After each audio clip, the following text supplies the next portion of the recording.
我叫珍珍，今年32岁，金融行业搬砖工人，目前租住在北京朝阳1室1厅的房子。过去10年里面，因为学习和工作的关系，我换了4个城市居住，大概搬了有8、9次家吧。去年底我因为工作原因搬回了北京，搬回来了将近1吨的行李。之前的房东他不是很想要我的这些家具，对于他可能没有什么价值，对于我而言真的是千金不换的东西。虽然是租房，但也找了设计师帮忙参谋，房子的硬装我们完全没有改动。拱门的墙纸本来是一个包住的管道，把房子本身的一个外观缺陷变成了一个非常有趣的拱门设计，营造出了一个更像歌剧院这种复古的感觉。整个的一个色调，要不然就是高饱和度，比如说墨绿、酒红，要不然就是低饱和度，灰蓝色或者是豆绿色。这个房子就没有玄关，采用了一个鞋柜的形式，增加储物空间，营造了一个玄关，增加了一些私密性。厨房选了一款这个可以折叠的桌子，平时这个桌子是半圆形靠在墙边的，朋友来的话搬出来把它打开，可以坐4、5个人。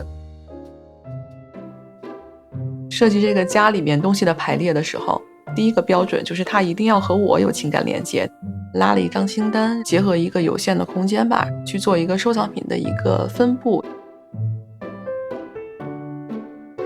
成长过程中留下的东西，我的第一个发卡，高中同学给我写的留言纸，收藏的美少女战士的画片都没有丢掉。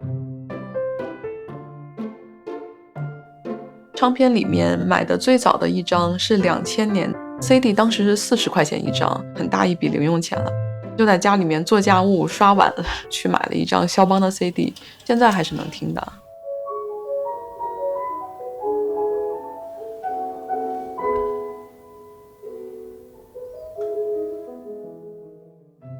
工作之后经常会带家人出去玩，我会给家人买公务舱，然后我自己做经济舱的这种。旅途中淘到的一些其实单价并不是很高的小物件。这个展示柜也是淘的一件中古家具，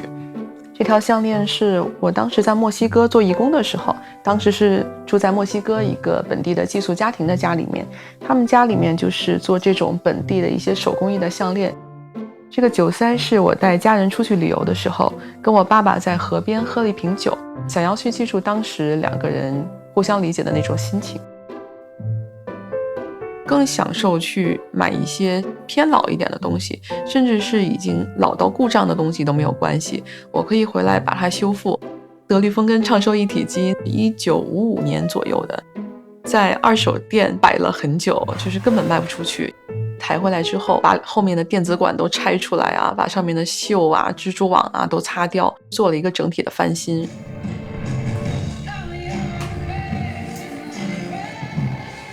这幅拼贴画就一些看过最喜欢的演出的票根，马拉松的号码牌，咬牙跑着5个小时，跑到快哭了，心里面大概想放弃想了2000多次吧。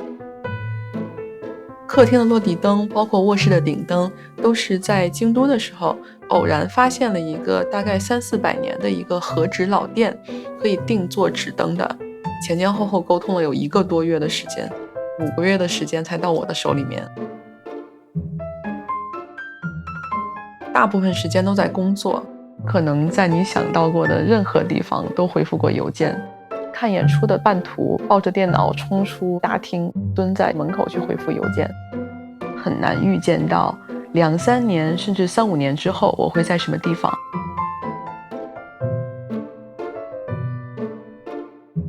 家对于我而言是一个终极的情绪堡垒吧。无论是去什么样的地方，我觉得我可能都会带着我这些对我有意义的这些过往的东西，就很像是一个马戏团大篷车一样，拉着我的狮子，拉着我的老虎，就我带着我所有的过往，我们一直在路上。